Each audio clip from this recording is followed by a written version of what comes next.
ಯಾವಾಗ ಮಗು ಬಹಳ ಚಲೋ ಬೆಳಿತಾ ಬೆಳಿತಾ ಬೆಳಿತಾ ಶಾಲೆಗೆ ಸೇರಿಸಿದ್ರು ಆ ಮಗು ಹೇಳಾಕತ್ತಂತ ತಾಯಿಗೆ, ಅಮ್ಮ ನೀ ನನ್ನ ಶಾಲೆಗೆ ಕಳಿಸೋದಕ್ಕೆ ಬರಾಕ್ ಹೋಗ್ಬೇಡ, ಬೇಕಾದ್ರೆ ಅಪ್ಪ ಬರ್ಲಿ ನೀ ಬರಾಕ್ ಹೋಗ್ಬೇಡ ಒಟ್ಟ ಅಂತ ಹೇಳ್ತಿತ್ತಂತ.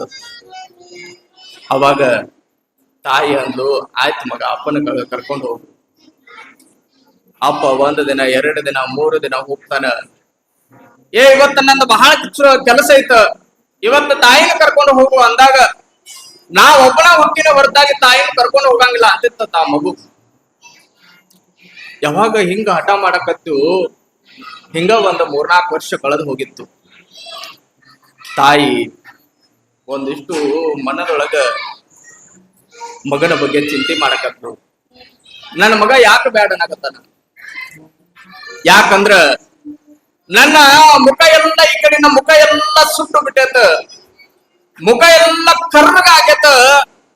ಯಾವಾಗ ಶಾಲೆ ಒಳಗ ತನ್ನ ಗೆಳೆಯರ ನನ್ನ ಮುಖವನ್ನ ನೋಡಿ ನನ್ನ ಮಗನಿಗೆ ಹಂಗಿಸ್ತಾರಂತ ನನ್ನ ಮಗ ಬ್ಯಾಡ ಅನ್ನಕತ್ತಿರ್ಬೇಕು ಅಂತ ತಾಯಿ ಅನ್ಕೊಂಡ್ಲಂತ. ಯಾವಾಗ ತಾಯಿ ಅನ್ಕೊಂಡು ಸುಮ್ಮಕ್ಕಳ ಮುಂದ ಪೇರೆಂಟ್ಸ್ ಮೀಟಿಂಗಿಗೆ ತಂದೆ ತಾಯಿಗಳನ್ನ ಶಾಲೆ ಒಳಗೆ ಕರೆದ್ರಂತ. ಅವಾಗ ಮಗ ಹೇಳಿದ ಅಂತ, ನೀ ಬರಾಕ್ ಹೋಗಬೇಡವ, ಅಪ್ಪನ ಕರ್ಕೊಂಡು ಹೋಗ್ತೀನ. ಎಟ್ಟ ಹಠ ಮಾಡಿದ್ರು ಕೂಡ ಅಪ್ಪ ಮಗನ ಕರ್ಕೊಂಡು ಶಾಲೆಗೆ ಹೊಂಟಾನ ರೀ.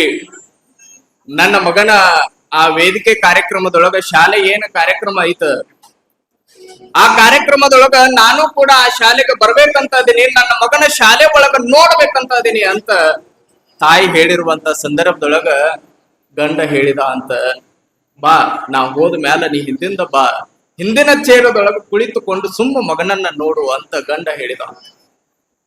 ಯಾವಾಗ ಹಿಂಗ ಹೇಳಿದ ಆಯ್ತಂತ ತಿಳ್ಕೊಂಡು ಆ ಮಗನ ತಾಯಿ ಶಾಲೆಗೆ ಹೋಗಿ ಹಿಂದಿನ ಚೇರದೊಳಗೆ ಕುಳಿತುಕೊಳ್ತಾಳ. ಯಾವಾಗ ಎಲ್ಲ ಪೇರೆಂಟ್ಸ್ ಗಳ ಕುಳಿತಿದ್ರು, ಒಂದಿಷ್ಟು ವೇದಿಕೆ ಮ್ಯಾಲ ಹಾಡುಗಳು ನೃತ್ಯಗಳು ನಡೆದಿದ್ದು, ಭಾಷಣಗಳ ನಡೆದಿರುವಂತ ಸಂದರ್ಭದೊಳಗ ಈ ಮಗ ಭಾಷಣ ಮೈಕನ್ನು ಹಿಡ್ಕೊಂಡು ಹಿಂಗ ಮಾತನಾಡುವಂತ ಸಂದರ್ಭದೊಳಗ ಆ ತಾಯಿ ಕೊನೆ ಸಾಲಿನೊಳಗ ಚೇರ ಹಾಕೊಂಡು ಕುಳಿತುಕೊಂಡಿದ್ಲಂತ. ಯಾವಾಗ ಹಿಂಗ ಮಾತಾಡ್ಕೋಂತ ಆ ಕಡೆ ನೋಡ್ಕೋಂತ ಯಾವಾಗ ತಾಯಿ ಕಡೆ ನೋಡಿ ಬಿಡ್ತಾನ, ಅವನಿಗೆ ಭಯಂಕರ ಸಿಟ್ಟು ಬಂದು ಬಿಡ್ತದ. ನನ್ನ ತಾಯಿಗೆ ನಾನು ಶಾಲೆಗೆ ಬರಬೇಡಂದ್ರು ಬಂದಾಳಲ್ಲ, ನನ್ನ ತಾಯಿ ನಾನು ಶಾಲೆ ಒಳಗ ಮುಖ ನೋಡಬಾರ್ದಂದ್ರು ಬಂದಾಳಲ್ಲ ಅಂತ ತಿಳ್ಕೊಂಡು ಸಿಟ್ಟಿಗೆದ್ದ ಆ ಮೈಕನ್ನ ಅಲ್ಲೇ ಬಿಟ್ಟು ನೇರವಾಗಿ ಹೋದವನ ತಾಯಿಯ ಹಿಂದಿನ ಚೇರಿಗೆ ಹೋಗಿ ತಾಯಿಗೆ ಬೈಯಾಕತ್ತ ಅಂತ. ಯಾವಾಗ ತಾಯಿಗೆ ಬೈಯಾಕತ್ತ, ತಾಯಿ ನೋಡ್ರಿ ಏನೂ ಮಾತಾಡ್ಲಿಲ್ಲ. ಒಳಗೆ ಎಷ್ಟು ದುಃಖ ಇರ್ಬೇಕ್ರಿ ತಾಯಿಗೆ. ಯಾವ್ದರ ಮಗ ಬೆಳೆಸಿರುವಂತ ತಾಯಿಗೆ ಬೈಯುವಂತ ಸಂದರ್ಭದೊಳಗೆ ತಾಯಿಗೆ ಹೆಂಗಾಗಿರ್ಬಾರ್ದು. ನಾನು ಹಿಂಗೆ ಈ ವಿಜಾಪುರದಿಂದ ಗುಲ್ಬರ್ಗಕ್ಕೆ ಹೊಂಟಿದ್ದೆ, ಸತ್ಯ ಘಟನೆ ಇದು. ಯಾವಾಗ ವಿಜಾಪುರದಿಂದ ಗುಲ್ಬರ್ಗ ಆವಾಗ ನನ್ನ ಕ್ರೇಟಾ ಕಾರ್ ತಗೊಂಡು ಹೋಗುವಂತ ಸಂದರ್ಭದೊಳಗ ಈ ಸಿಂದಗಿ ಬೈಪಾಸ್ ದಾಟಿ ಮುಂದೆ ಹೋಗುವಂತ ಆ ಹಾದಿ ಒಳಗ ಹೆದ್ದಾರಿ ಒಳಗ ಅಲ್ಲೊಂದು ಸಣ್ಣ ಮನೆ, ಜೇವರಿಗೆ ಸಮೀಪ ಒಂದು ಸಣ್ಣ ಮನೆ. ಆ ಮನೆ ಒಳಗ ಆ ಮನೆಯಿಂದ ಹೊರಗೆ ಹೆದ್ದಾರಿಯ ಹಾದಿ ಒಳಗ ತಾಯಿ ಮತ್ತು ಮಗನ ಜಗಳ ನಡೆದಿತ್ತು. ನನಗ ಪೂರ್ವದೊಳಗ ಮಗ ಮತ್ತು ತಾಯಿ ಅನ್ನೋದು ಗೊತ್ತಿರ್ಲಿಲ್ಲ. ಮಗನಾದವನು ತಾಯಿಗೆ ಬಡಿಯಾಕತ್ತಿದ್ದ, ಒದ್ಯಾಕತ್ತಿದ್ದ. ಯಾವಾಗ ನಾನು ಅಲ್ಲಿ ನಿಲ್ಲಿಸಿ ವಯಸ್ಸಾಗಿರುವಂತ ತಾಯಿ ಮೈಯೆಲ್ಲ ಹಣ್ಣಾಗ್ಬಿಟ್ಟಿತ್ತು. ಒಂದ್ ಕೆಳಗೆ ಬಿದ್ರ ಮ್ಯಾಲ ಏಳಾಕ 10 ನಿಮಿಷ ತೆಗೆದುಕೊಳ್ಳುವಂತ ತಾಯಿ, ವಯಸ್ಸಾಗಿರುವಂತ ತಾಯಿ ಯಾವಾಗ ಜೋರಾಗಿ ಮಗ ಬಡಿಯಾಕತ್ತಿದ್ದ ಅದನ್ನ ನೋಡಿದೆ ನಾನು. ನೋಡಿ ಬಂದವನ ಆ ಮಗನಿಗೆ ಕೇಳಿದೆ, ಯಾಕೆ ಬಡಿಯಾಕತ್ತಿ ಆ ತಾಯಿಗೆ, ಅದನ್ಯಾಕ ನೀನ್ ಕೇಳ್ತಿ ಅಂದ. ಅವಾಗ ಇನ್ನೂ ದೇವ್ರಿದ್ದ ನಾನು. ಅದನ್ಯಾಕ ನೀನ್ ಕೇಳ್ತಿ, ಭಯಂಕರ ಸಿಟ್ಟೊಳಗಿದ್ನ ಕಾಣ್ತವ. ಆದ್ರೆ ಅನಿವಾರ್ಯ ಕಾರಣಕ್ಕಾಗಿ ನಾನು ಮಾತಾಡ್ಸಿದೆ, ಆ ತಾಯಿಯ ಬೆನಿಕರದೊಳಗ ಮಾತಾಡ್ಸಿದೆ. ನೋಡಪ್ಪ ವಯಸ್ಸಾಗಿತ್ತ, ಬರ್ದಿ ಅಂದ್ರೆ ಹೆಚ್ಚು ಕಮ್ಮಿ ಏನ್ರ ಆಯ್ತಂದ್ರೆ ಏನ್ ಮಾಡ್ತಿ, ಅದನ್ಯಾರಿ ನೀವ್ ಕೇಳೋರ ಅನ್ನೋ ಒಂದ ಮಾತು. ಅವಾಗ ತಾಯಿ ಕೇಳ್ದೆ, ಯಾಕೆ ಬಡಿಯಾಕತ್ತ, ನೀವ್ ಏನ್ ಆಗ್ಬೇಕು ನನಗ. ಅವಾಗ ತಾಯಿ ಹೇಳಾಕ ಬರುತ್ತೇನ ಮತ್ತ ಜೋರ್ ಬಡಿಯಾಕತ್ತ ತಾಯಿಗೆ. ನನ್ನ ಮುಂದೆ ಹೇಳಾಕತ್ತಾಳ ಅನ್ನೋಕ್ ಬಡಿಯಾಕತ್ತಾನೋ ಗೊತ್ತಿಲ್ಲ. ಯಾವಾಗ ಜೋರಾಗಿ ಬಡಿಯಾಕತ್ತ ತಾಯಿ ಮುಂದುವರೆದು ಹೇಳಿದ್ಲು, ಯಾರವ ಇವ್ ಏನಾಗ್ಬೇಕು ನನಗ? ಏನಿಲ್ಲಪ್ಪ ಮಗ ಆಗ್ಬೇಕು ನನಗ ಅಂದ ತಾಯಿ. ಯಾವಾಗ ಮಗ ಆಗ್ಬೇಕು ಅಂದ್ಲು ಅವಾಗ ಸ್ವಲ್ಪ ಹಿಂದೆ ಸರ್ದೆ ನೋಡ್ರಿ ನಾನು. ಅವಾಗ ತಾಯಿ ಮುಂದುವರೆದು ಹೇಳಿದ್ಲು, ಏನಿಲ್ಲಪ್ಪ ಈತ ಈಗ ಹೊಸದಾಗಿ ಮದ್ವೆ ಆಗ್ಯಾನ, ನನ್ನ ಗಂಡಂತೂ ಇಲ್ಲ, ತೀರಿಕೊಂಡು ಬಿಟ್ಟಾನ. ನಾ ಮನೆ ಒಳಗೆ ಇರಕ್ಕೆ ಒಬ್ಬಕ್ಕೆ ಇಟ್ಟು ದಿನ ಈ ಮಗ ನನ್ನ ಜೊತೆಯಾಗಿ ಇದ್ದ. ಆದ್ರೆ ಇವತ್ತ ಮದುವೆ ಆಗಿ ಇಲ್ಲಿಂದ ಮುಂಬೈಗೆ ಸೆಟ್ಲ್ ಆಗಾಕ ಹೊಕ್ಕಿನ ಅನ್ನಕತ್ತಾನ. ನಾ ಇಲ್ಲಿ ಒಬ್ಬಕ್ಕೆ ಅಕ್ಕಿನಿ, ಯಾವ್ದಾರ ಒಂದ ವೃದ್ಧಾಶ್ರಮಕ್ಕೆ ಹೋಗು ಅಂತ ಆ ಮಗ ಹೇಳಾಕತ್ತಾನ. ನನ್ನ ಬಿಟ್ಟು ಹೋಗಬೇಡ ಅಂತ ಹೇಳಿದ್ದಕ್ಕೆ ನನ್ನ ಬಡಿಯಾಕತ್ತಾನ, ಒದ್ಯಾಕತ್ತಾನ ಅಂತ ತಾಯಿ ಹೇಳಿದ್ಲು. ಯಾವಾಗ ತಾಯಿ ಹಿಂಗ್ ಹೇಳಿದ್ಲು ಅವಾಗ ಮತ್ತ ಜೋರ್ ಬಡಿಯಾಕತ್ತ ನೋಡ್ರಿ. ಜೋರ್ ಬಡಿಯುವಂತ ಸಂದರ್ಭದೊಳಗ ಒಂದು ಮಾತು ಹೇಳಿದ. ಏನು ಅಂದ್ರ, ಬರೇ ಬಾಯಿ ತೆಗದ್ರ ಅವ್ವ ಅವ್ವ ತಾಯಿ ತಾಯಿ ತಾಯಿ ಅಂತೀಯಲ್ಲ, ನಿನ್ನ ತಾಯಿಯ ಕಿಮ್ಮತ್ತಟ್ಟೈತೆ ಹೇಳ ಅಟ್ಟು ಕೊಟ್ಟು ಹೋಗ್ತೀನಿ ಅಂದ. ನಿನ್ನ ತಾಯಿಯ ಕಿಮ್ಮತ್ತಟ್ಟೈತೆ ಅಟ್ಟು ಕೊಟ್ಟು ಹೋಗ್ತೀನಿ.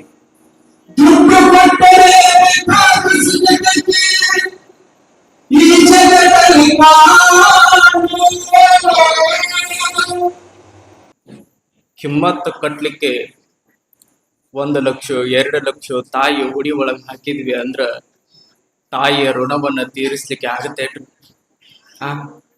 ಸಾಧ್ಯನೇ ಇಲ್ಲ. 7 ಜನ್ಮಗಳ ಎತ್ತಿ ಬಂದ್ರು ಕೂಡ ತಾಯಿಯ ಋಣವನ್ನ ತೀರಿಸಲು ಅಸಾಧ್ಯ ಅಂತ ಬರೀತಾರೆ. ಅಮ್ಮ ಎಂಬ ಮಾತಿಗಿಂತ ಬೇರೆ ಮಂತ್ರ ಎಲ್ಲಿದೆ?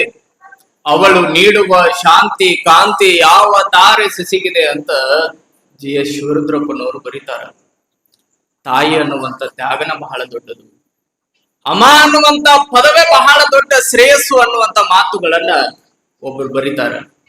ಬಹಳ ದೊಡ್ಡದಾಗಿರುವಂತ ಕಿಮ್ಮತ್ತನ್ನ ತಂದೆ ತಾಯಿಗೆ ಕಟ್ಟಿಕೊಟ್ರು. ತಾಯಿಯ ತ್ಯಾಗನ ಅಷ್ಟು ಬಹಳ ದೊಡ್ಡದು. ನೋಡ್ರಿ, ಮಗನ ಸಲುವಾಗಿ ತಾಯಿ ಏನೆಲ್ಲ ಸಕ್ರಿಫೈಸ್ ಮಾಡ್ತಾಳ, ಏನೆಲ್ಲ ತ್ಯಾಗಗಳನ್ನ ಮಾಡ್ತಾಳ. ಆತನಿಗೆ ಒಂದಿಷ್ಟು ಏನ್ರ ಕಾಲಿಗೆ ಚುಚ್ಚಿತು ಅಂದ್ರ ತನಗ ಚುಚ್ಚಿದಂಗ ಮಾಡ್ತಾಳ ತಾಯಿ. ಆತನ ಕಣ್ಣಿನೊಳಗ ನೀರು ಬರಾಕತ್ತು ಅಂದ್ರ ತನ್ನ ಕಣ್ಣಿನೊಳಗ ನೀರು ಸುರಿಸ್ತಾಳ ತಾಯಿ. ಒಂದು ದಿನ ಮಗು ಸಿಕ್ಕಾಪಟ್ಟೆ ಹಸ್ಕೊಂಡು ರಾತ್ರಿ ಹಂಗ ಕುಂತಿತ್ತು ಅಂದ್ರ ತಾಯಿಯ ಎದೆ ಒಳಗ ಸತ್ತು ಬದುಕಿದಂಗ ಆ ತಾಯಿ ಬಿಟ್ರ ಮತ್ತಾರಿಗೂ ಈ ಭಾವ ಕಾಡುತ್ತೋ ಇಲ್ಲೋ ಗೊತ್ತಿಲ್ಲ. ಒಬ್ಬ ಕವಿ ಬಹಳ ಚಲೋ ಒಂದು ಕವನ ಬರ್ದ ಅಂದ್ರ ಅದ್ರ ಕೆಳಗ ತನ್ನ ಹೆಸರು ಬರ್ಕೊಳ್ತಾನ. ಅದೇ ಒಬ್ಬ ಸಾಹಿತ್ಯಗಾರ ಬಹಳ ಚಲೋ ಸಾಹಿತ್ಯವನ್ನ ನಿರ್ಮಾಣ ಮಾಡಿದ ಅಂದ್ರ ಅದ್ರ ಕೆಳಗೂ ಕೂಡ ತನ್ನ ಹೆಸರು ಬರ್ಕೊಳ್ತಾನ. ಅದೇ ಒಬ್ಬ ಚಿತ್ರಗಾರ ಬಹಳ ಸುಂದರವಾಗಿರುವಂತ ಚಿತ್ರ ಬಿಡಿಸಿದ ಅಂದ್ರ ಅದ್ರ ಕೆಳಗೂ ಕೂಡ ತನ್ನ ಹೆಸರನ್ನ ಕೆತ್ತತಾನ. ಆದ್ರೆ ನೋಡ್ರಿ, ತಾಯಿ 9 ತಿಂಗಳು ತನ್ನ ಗರ್ಭದೊಳಗ ಮಗುವನ್ನ ಇಟ್ಟುಕೊಂಡು ಹೆತ್ತು ಹೊತ್ತು ಲಾಲನೆ ಪಾಲನೆ ಪೋಷಣೆ ಮಾಡಿ ಆ ಮಗುವನ್ನ ಬಹಳ ಚಲೋ ಎತ್ತರವಾಗಿ ಬೆಳೆಸಿ ಯಾವಾಗ ಮಗು 6 ತಿಂಗಳದವನ ಆಗ್ತಾನ, ಯಾವಾಗ ಮಗು ಬೆಳಿತಾ 6 ವರ್ಷದವನ ಆಗ್ತಾನ, ಆ ಮಗುವನ್ನ ಶಾಲೆಗೆ ಸೇರಿಸಿ ಬರಲಿಕ್ಕೆ ತಾಯಿ ಹೋಗಿರುವಂತ ಸಂದರ್ಭದೊಳಗ ಅಲ್ಲಿ ಹೆಸರು ಬರೆಸುವಂತ ಸಂದರ್ಭದೊಳಗ ತನ್ನ ಹೆಸರು ಬರ್ಸಂಗಿಲ್ರಿ, ಆ ಮಗನ ಅಪ್ಪನ ಹೆಸರು ಬರೆಸಿ ಬರೋಳ ತಾಯಿ. ತಾಯಿಯ ತ್ಯಾಗ ನೋಡ್ರಿ ಎಷ್ಟು ದೊಡ್ಡದು. ತಾಯಿ ತನ್ನ ಸಲುವಾಗಿ ಏನನ್ನೂ ಬಯಸೋದಿಲ್ಲ, ಕೇವಲ ಮಕ್ಕಳ ಸಲುವಾಗಿ ಬಯಸ್ತಾಳ ತಾಯಿ. ಮಕ್ಕಳ ಏಳಿಗೆ ಮಕ್ಕಳ ಅಭಿವೃದ್ಧಿಯ ಸಲುವಾಗಿ ತನ್ನನ್ನ ತಾನ ಶ್ರಮಿಸಿಕೊಳ್ಳುವವಳೇ ತಾಯಿ ಅಂತ ಹೇಳ್ತಾರೆ.